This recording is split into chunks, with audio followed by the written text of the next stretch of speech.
오늘은 요한복음 18장 25절부터 27절까지 이 베드로가 예수님을 부인하고 회개하는 장면이 소개되고 있습니다.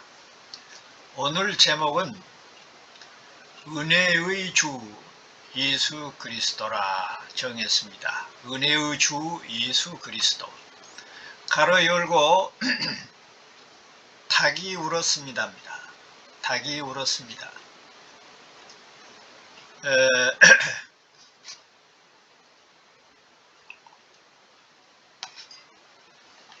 우리가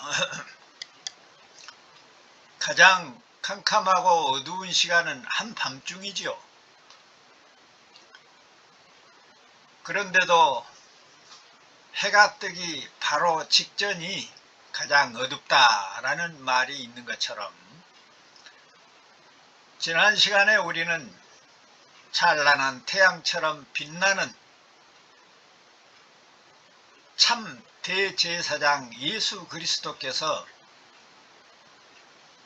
참 대사장 직분을 행하시기 바로 직전에 어둠의 자식들이요 사탄의 자식들인 이 가짜 대제사장들의 그들이 얼마나 사악하고 엄청난 제약 속에 있었던가,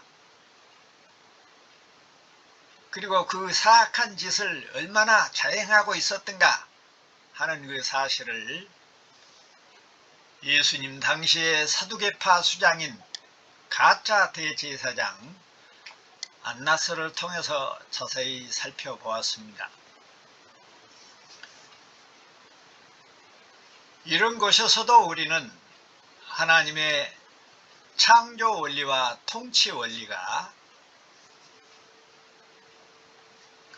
예수 그리스도의 죽음과 부활이라고 하는 구속사에 그 포커스가 맞추어지고 있는 것처럼 세상에 돌아가는 모든 일이나 성경을 기록하는 방법까지라도 예외 없이 창조 원리와 통치 원리가 적용되고 있는 것을 볼 수 있다.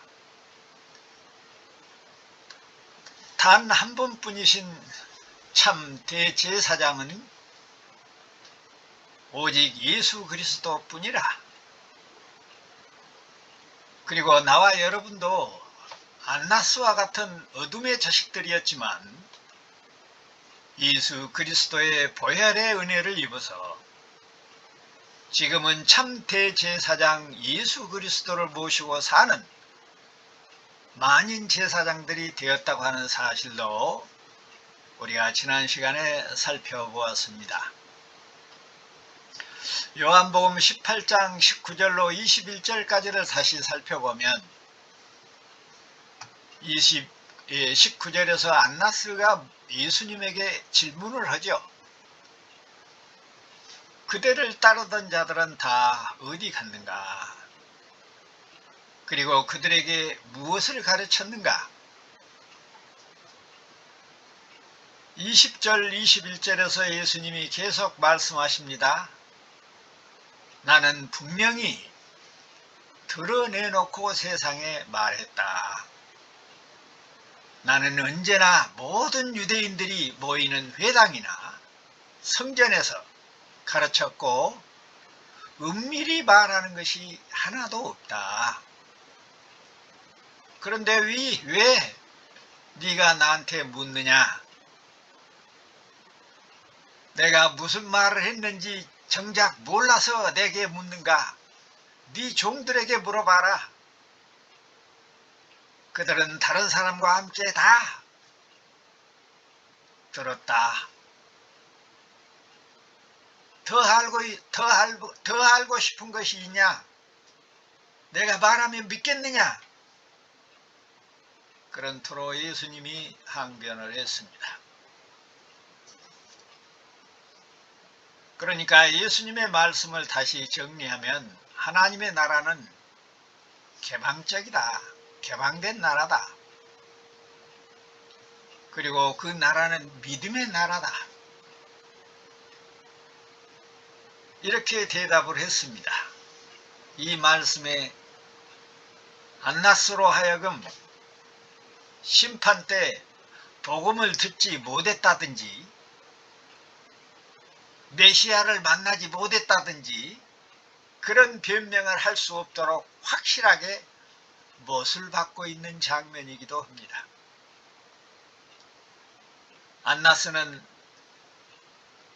더 이상 말문이 막혀서 다른 말을 묻지도 못하고 또 다른 가짜 대제사장 가야바에게 보냈다고 하는 사실도 지난 시간에 우리가 확인을 했습니다.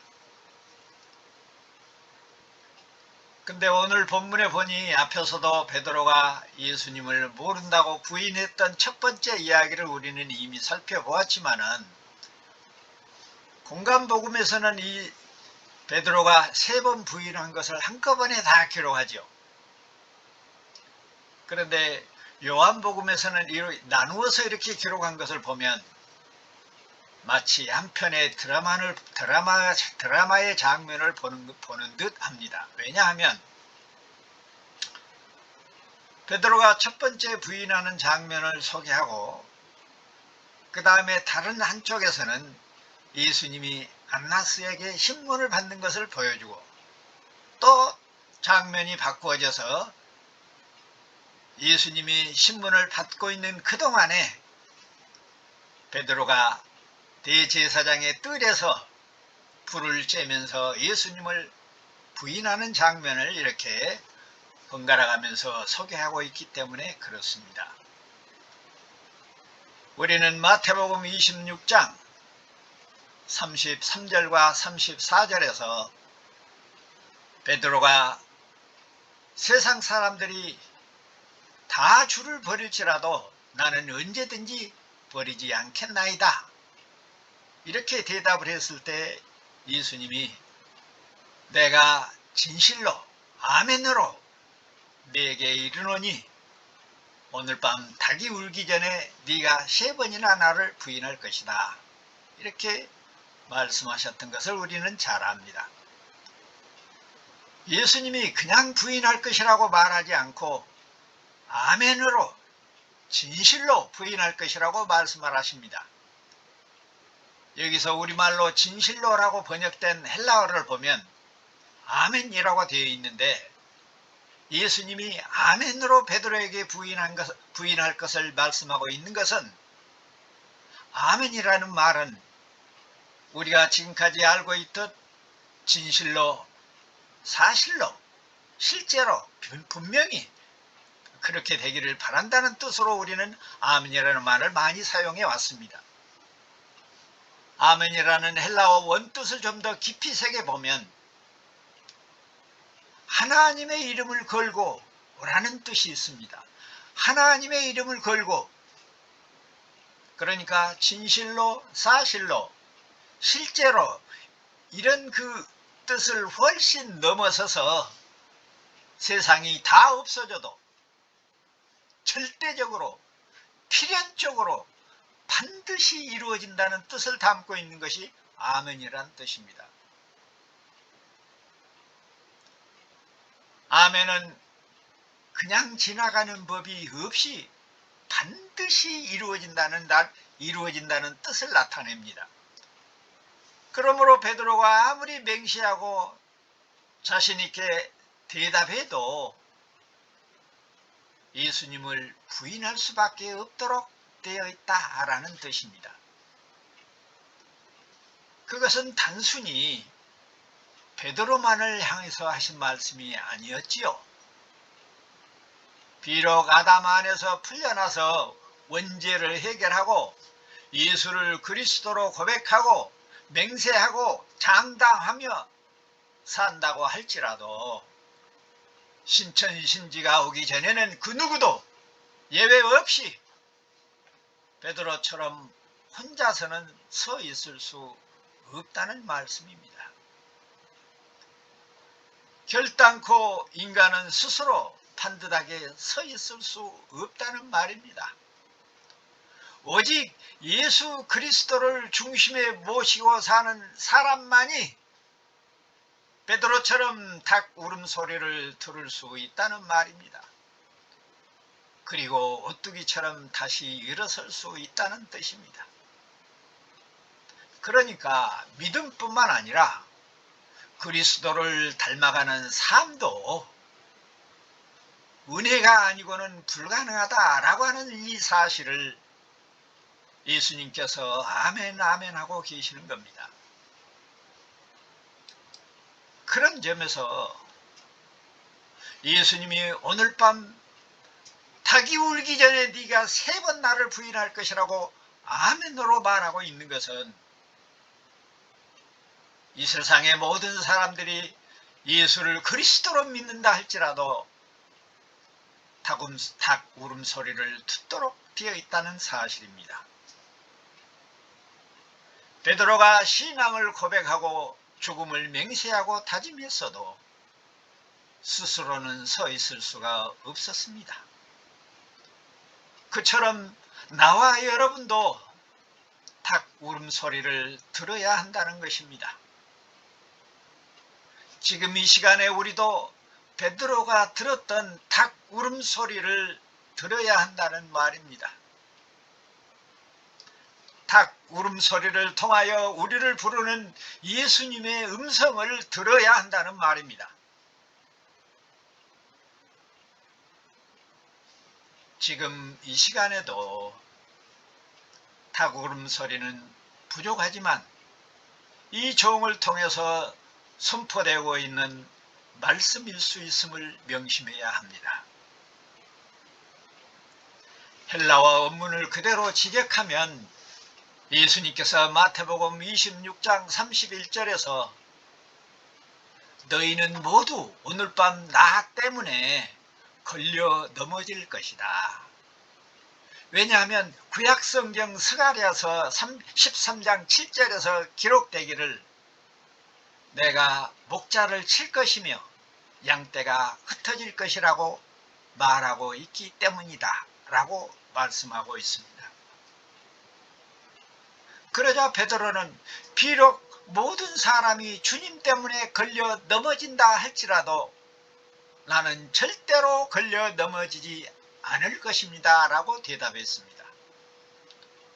그런데 우리말 성경 마태복음 26장 34절에 보면 더 충분히 의역해 가지고 베드로가 가로되 주와 함께 죽을지언정 주를 부인하지 않겠나이다 하고 모든 제자도 이와 같이 말하니라 라고 번역되어 있고, 예수님께서도 마태복음 26장 31절에서 너희는 모두 다 오늘 밤에 나를 버리고 도망갈 것이라고 우리말 성경에는 그렇게 번역하고 있습니다. 좀 더 실감나죠? 사랑하는 광주 요나교회 교우 여러분, 그리고 유튜브를 통하여 이 말씀을 청취하고 있는 성도 여러분,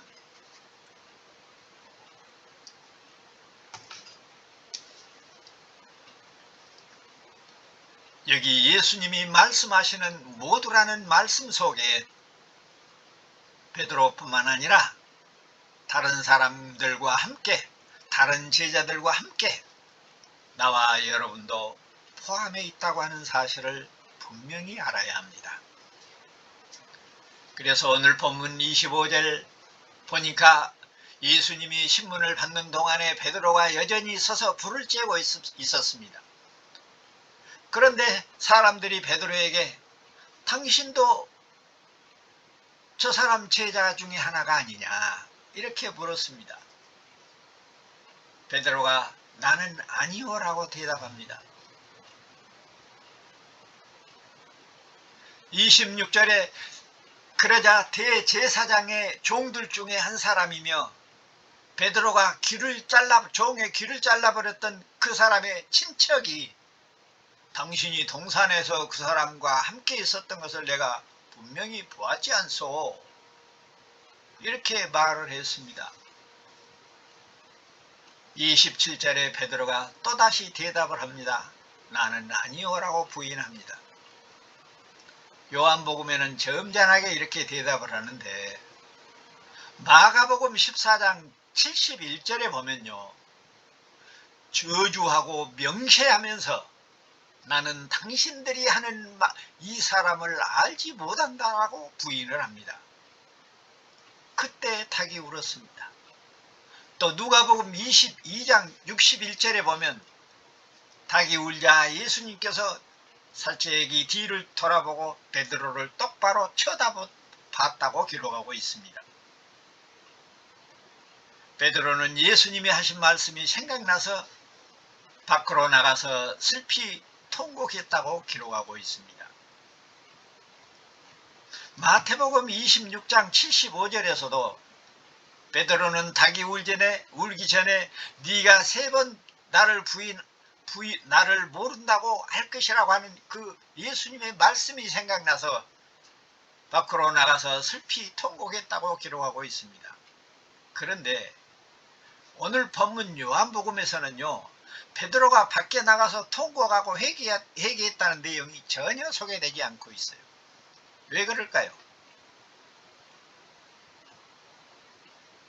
그것은 오늘 본문의 강조가 베드로를 통해서 일어나고 있는 이 사건의 강조가 회개에 있지를 아니하고 모두가 부인했다, 모두가 죽어있다, 모두가 스스로는 살 수 없다라고 하는 것에 강조를 두고 있기 때문에 그렇습니다. 그런데 많은 설교집이나 자료집들을 보면요, 강조점을 어디다 둬요? 베드로가 하는 회개의 강조점을 두고 우리도 회개해야 됩니다. 회개는 아무나 합니까? 닭울음소리를 들어야 합니다. 닭울음소리를 통해서 예수님의 음성을 들어야 회개하도록 되어 있는 거예요. 우리가 회개하는 거 아니에요. 그러니까 베드로의 닭울음소리와 관계되어 있는 내용은 어디에 강조가 있어요? 모두가 부인하도록 되어 있다, 혼자서는 설 수 없도록 되어 있다는 점에 강조가 있어요. 왜? 아멘이라는 말 속에, 아멘이라는 단어 때문에, 예수님이 아멘이라는 단어를 사용하고 있기 때문에. 베드로라는 말은 누구든지라는 뜻이에요. 비록 아담에게서 풀려나서 예수를 그리스도로 믿는 새 사람이 되었다 할지라도, 베드로가 되었다 할지라도 다 도망가고 다 주님을 부인해도 내가 서로 주님과 함께 죽을지언정 부인하지 않겠다고 강조한 베드로일지라도 혼자는 설 수 없다는 데 강조점이 있습니다. 그래서 이 요한복음은 성경을 바르게 이해하고 해석하는데 강조를 두고 있어서 베드로의 회개의 내용을 기록하고 있지 않습니다. 회개가 중요한 것이 아닙니다. 닭울음 소리를 듣고 예수님을 만나는 것이 중요합니다. 베드로는 3번씩이나 우크 에이미라고 했습니다. 나는 아니다. 우크 에이미. 우크라는 말은 영어로 not, no. 에이미는 뭐뭐이다. 아니다 이거예요. 나는 아니다는 거예요. 우크 에이미. 근데 예수님은 뭐라고요? 에고 에이미, 나다. 바로 나다. 에고 에이미. 예수님은 에고 에이미라고 했는데 베드로는 우크 에이미라고 했습니다. 겟세마네 동산에서 자기를 잡으러 온 자들에게 에고 에임이라고 했어요. 베드로의 대답과 예수님의 대답은 정반대였습니다. 예수님의 대답은 최상의 긍정이요, 베드로의 대답은 최고의 부정이었습니다. 예수님의 대답은 에고 에임이 산 자의 대답이요, 살리는 자의 대답이었습니다. 그러나 베드로의 대답 우크 에이미는 죽은 자의 대답이요, 죽이는 자의 대답이었습니다. 여기에 강조가 있습니다. 그러니까 베드로 안에 모든 제자가 다 같이 들어가 있습니다. 모든 제자가 베드로와 똑같이 자신감을 가지고 나는 절대로 부인하지 않을 것이라고 대답을 했습니다. 이구동성으로 합창하듯이 장담을 했습니다. 자, 지금요, 이 시간에 이 자리에서 누군가가 우리 보고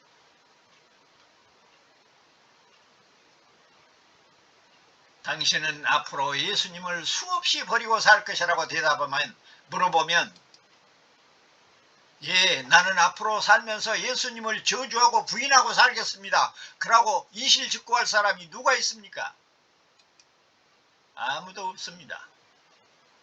모두가 너도 나도 베드로처럼 우리는 자신을 믿고 장담하면서 살고 있지 않습니까? 그런데 예수님은 그것이 아니라고 말합니다. 너는 스스로는 안 된다. 장담하지 마라.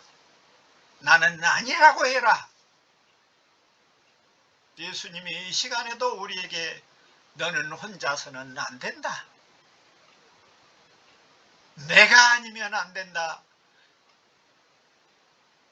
네 안에 오뚜기의 중심축처럼 그리스도의 영 성령이 없고서는 안 된다. 이걸 지금 이야기하고 있는 거예요.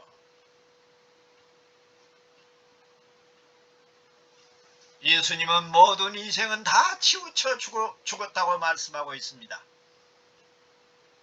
겟세마네 동산에서 기도하실 때도 제자들에게 깨어있으라고 3번씩 말했습니다. 그들은 다 자고 있었습니다. 자는 것은 죽은 것입니다. 베드로도 3번씩이나 부인했습니다. 아라비아 숫자 3은요. 성부와 성자와 성령 삼위 하나님의 숫자입니다. 가장 완전한 숫자지요. 럭키 세븐은 행운의 수라면 3은 완전한 수예요. 확실한 숫자예요. 변함없는. 그래서 우리 속담에도 삼세판이란 말이 있죠.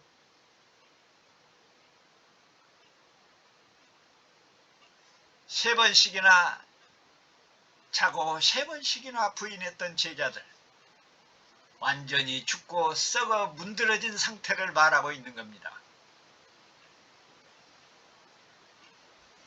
아담의 피를 받은 인생들은 죽지 않는 사람이 없습니다. 걸어다니는 송장입니다. 그래서 3일 만에 다시 살아나신 새 생명을 덧입기 전에는 살아날 사람이 아무도 없습니다. 뿐만 아니라 베드로처럼 예수를 그리스도로 믿고 고백하고 장담하고 맹세한다 할지라도 임마누엘 하지 않고는 혼자서는 서 있을 수 없다는 이야기입니다. 믿음만 은혜로 받는 것이 아니라 그리스도를 닮아가는 삶도 은혜로만 가능하다는 이야기가 됩니다.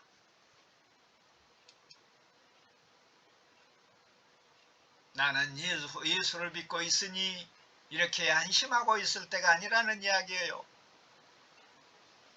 소나무에 기생에서 덩쿨이 올라가는 것처럼 성령의 역사 속에 사탄은 기생에서 함께 성장하고 발전하고 우리를 유혹하고 있습니다.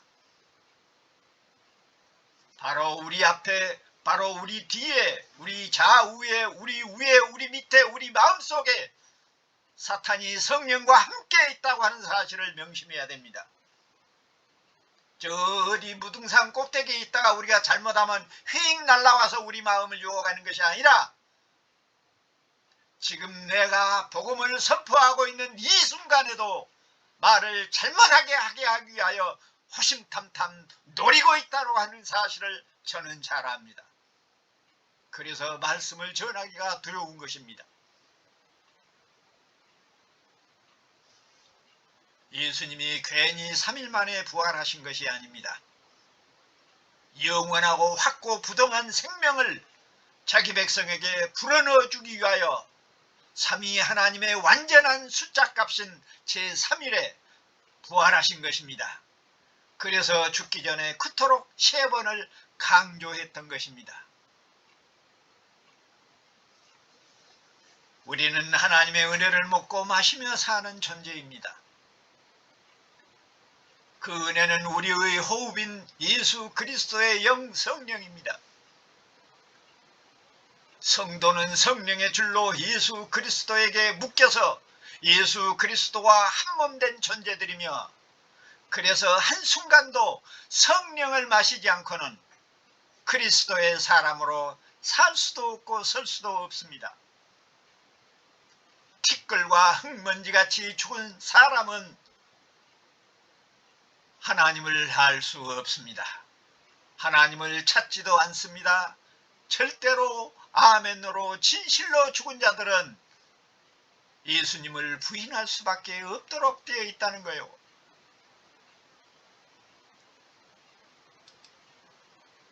이 예배가 끝나면 오늘 해지기 전에도 우리는 얼마나 예수님을 부인하고 살지 모르는 일입니다. 그러므로 오늘 우리의 본문은 우리가 아담 안에서 다 죽었던 자들이요 베드로 안에서 다 부인했던 자들임을 강조하는 내용입니다.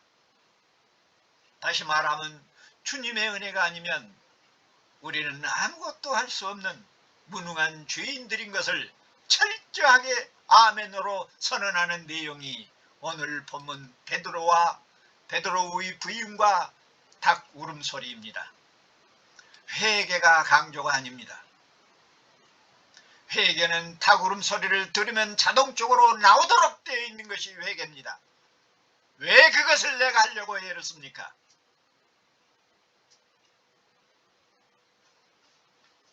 그러니 내가 무엇을 이루었다고 말하면 안 됩니다. 모두가 주께서 하신 일입니다.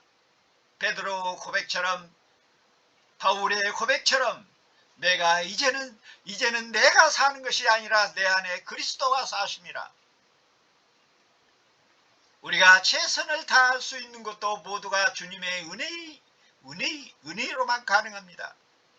그래서 우리도 최선을 다해야 한다고 말해서는 안 됩니다. 왜냐하면 우리가 최선을 다할 수 있는 것도 은혜로만 가능하기 때문에 그렇습니다.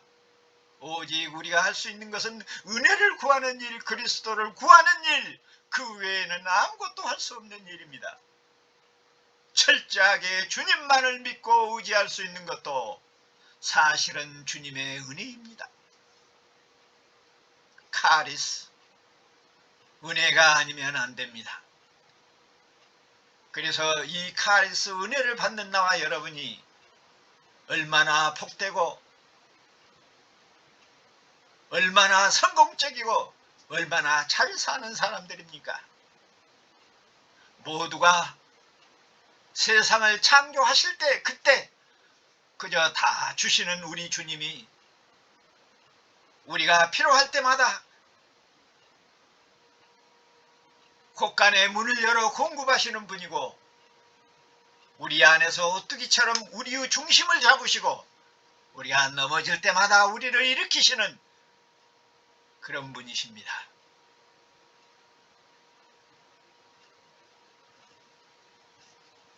겟세마네 동산에서 예수님을 버리고 도망간 사람들하고 예수님의 뒤를 계속 따라갔지만은 예수님을 부인하고 저주하면서 모른다고 했던 베드로하고 누가 더 낫습니까? 그리고 그들이 우리와 어떻게 다릅니까? 오늘 이 시간에 우리가 확실하게 해야 됩니다. 다 똑같습니다. 왜냐하면 도망간 놈도 부인한 놈도 목사도 장로도 권사도 집사도 다 베드로 안에 들어있는 것입니다. 그래서 오늘 본문의 베드로는 모든 제자들을 대표하고 언급하고 있는 것이고, 그래서 도망간 제자들은 베드로 안에 포함되어 있고, 그런 점에서 나와 여러분도 베드로 안에 들어있는 것입니다. 제자들로 하여금 복음이 우리에게까지 전해왔으니 우리는 제자들 안에 있고 결국은 베드로 안에 우리가 들어가 있는 것입니다. 그래서 지금도 우리 안에 재성이 남아 있어서 가끔은 넘어져서 닭이 울면 오뚜기처럼 되어 다시 일어나게 되는 것입니다. 여기서 내가 누구인지를 확실히 정립하십시오. 인간이 어떤 존재인가를 확실히 이 시간에 정립할 수 있는 내용입니다. 아무리 유명한 철학자들이, 아무리 유명한 신학자들이, 아무리 유명한 박사들이 뭐라겠어도 오늘 본문 안에 인간이 누군가, 내가 누군가를 분명히 말하고 있습니다. 지금 우리가 말씀을 통해 믿음을 점검하는 시간입니다. 우리가 얼마나 형식적으로 신앙생활을 하고 있는지 점검해야 합니다. 우리 자신의 문제뿐만 아니라 우리의 부모 문제, 부부간의 문제, 자식 문제, 이웃과의 문제, 직장 동료와의 문제 전폭적으로 하나님께 맡기고 의지하며 엎드려야 할 것입니다. 우리가 왜 금식을 합니까? 왜 철야를 해야 합니까? 그런 것 하면 문제가 해결됩니까? 안 돼요. 울면서 굶고 기도하고 철야하면 아, 네가 정성이 지성하구나, 정성이 가르갔구나, 지성이 감천이구나 하고 하나님이 해결해 줍니까? 한국교회가 잘못 가르친 것이 그것입니다. 우리는 지금 현재 그리고 평상시에 우리가 언제 어디서나 무엇이든지 어떻게 왜 주님께 맡기고 의지하며 사는지 항상 점검해야 됩니다. 나의 문제가 무엇인가? 들리는 것을 듣고도 보이는 것을 보고도 왜 내게 저것을 보이고 들리시는가? 우리의 마음은 항상 어디를 향해 있습니까? 언제나 어디서나 주님을 찾고 주님을 의지하고 삽니까? 무엇을 어떻게 해야 할지 알 수 없을 때 주님 앞에 무릎을 꿇습니까? 그때마다 내 자신을 성찰해 본 적은 없습니까? 문제를 해결해 달라고 요구하기 전에 문제를 해결해 달라고 요구하지 말고 왜 이런 일이 내게 벌어지고 있는지를 반성하고 성찰하고 그것을 물어야 합니다. 그것을 깨닫게 해달라고 해야 됩니다. 그 문제를 통해서 나의 잘못된 점을 찾고 물으면서 그것이 깨달아질 때 바로 모든 문제가 해결된다는 그 비결을 체험할 수 있기를 바랍니다. 돈 버는 것도 중요하고 공부를 잘하는 것도 중요하고 높은 지위를 받는 것도 중요하고 훌륭한 직장을 가는 것도 중요하지만 내가 하루 한 시간 한순간도 하나님 중심으로 살고 있는지를 살펴야 됩니다. 주의를 잘 지키고 있는지, 성도로서 해야 할 모든 의무들을 잘하고 있는지, 주님이 내 안에 계시는지 항상 점검해야 됩니다.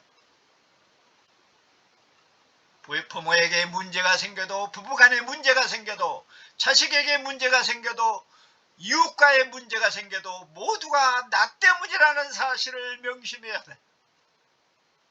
명심해야 됩니다. 저는 여러분에게 벌어지는 일도 저 때문이라고 생각을 합니다. 그래서 항상 이렇게 눈물이 납니다. 목사 잘못 만나 고생하는 성도들을 생각하고 부모 자식 못 만나 고생하는 자식들을 생각하면 울지 않을 수가 없습니다.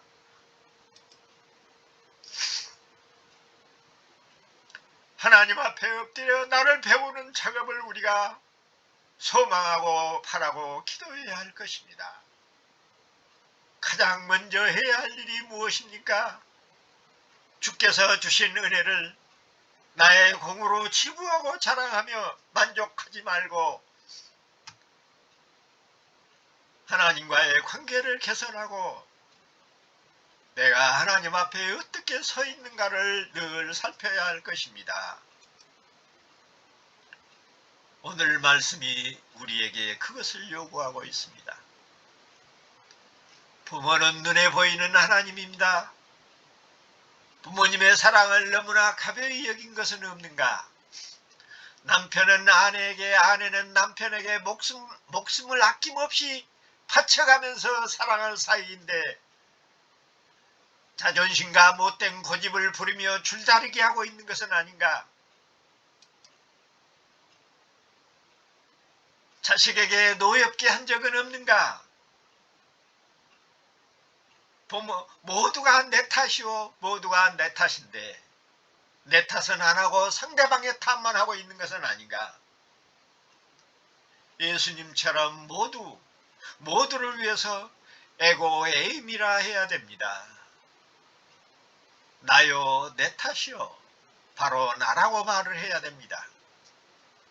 그 은혜가 나와 여러분의 이런저런 모든 문제들을 해결할 수 있을 것으로 믿습니다.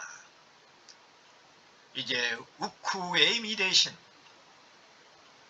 에고에임이라고 해야 합니다.